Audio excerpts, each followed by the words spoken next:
Welcome, esteemed colleagues. My name is Dr. Julie Atkins, and in this module, we will examine what it means to exhibit critical thinking within our course facilitation. We will briefly examine what it means to critically think as it relates to the instructional quality review process and provide you with some examples to get you started. I'm sure many of you have been witness to a multitude of definitions and characteristics of critical thinking, and based on this list, it is evident to see that critical thinking definitely includes multiple components. I know for me, when I hear critical thinking, Bloom's taxonomy immediately comes to mind, as it seems to be a teacher's guide for higher levels of thinking.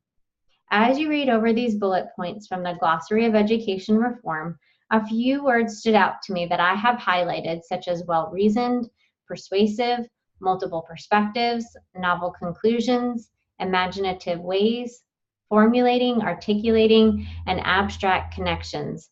As an instructor, you are obligated to ensure that your students do not just learn the course content, but are instead truly able to examine it from all angles where they are able to formulate new understanding. If we examine the instructional quality review rubric, we can see that those same keywords from the previous slide are evident in the criteria for reaching that distinguished level for critical thinking. Faculty must consistently challenge students to elaborate, examine, and defend their ideas, which ultimately inspires students to seek further knowledge. So you might be wondering, how does one earn distinguished course facilitation when being reviewed by our faculty support and development team? When course reviewers are looking through your class, they are looking to see that you are not only meeting the requirements, but surpassing them consistently. This means you are going above and beyond what is expected of you in the classroom. So what does that look like in our classrooms?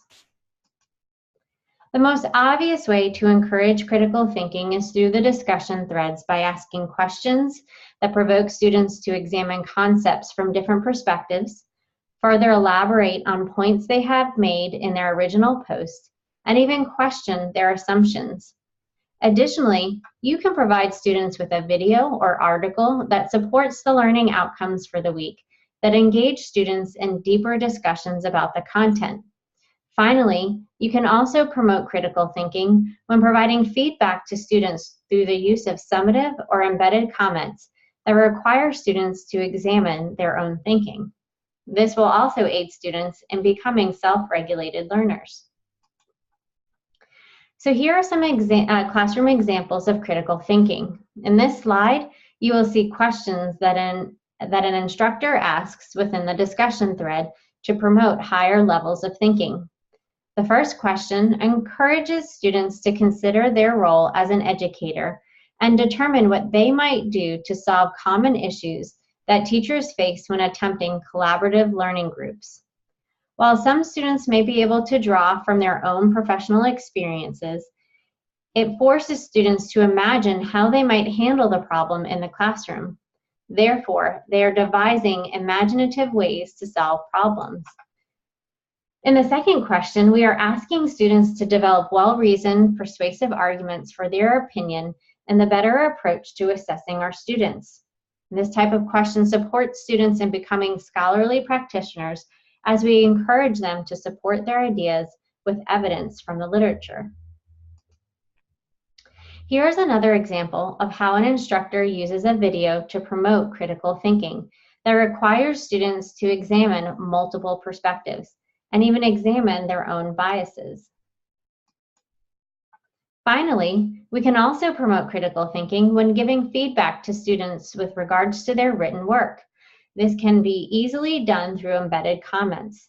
These questions will require students to reflect on their own thinking and push them to consider other points of view.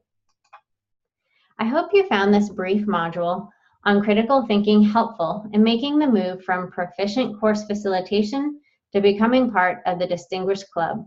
You may be doing many of these things already in your classroom, but the one thing to remember is that you are consistently engaging students in critical thought throughout the course. We appreciate all that you do for our students and your willingness to continually grow professionally. Please be sure to refer to the module section of COE 101 for additional exemplars of distinguished critical thinking.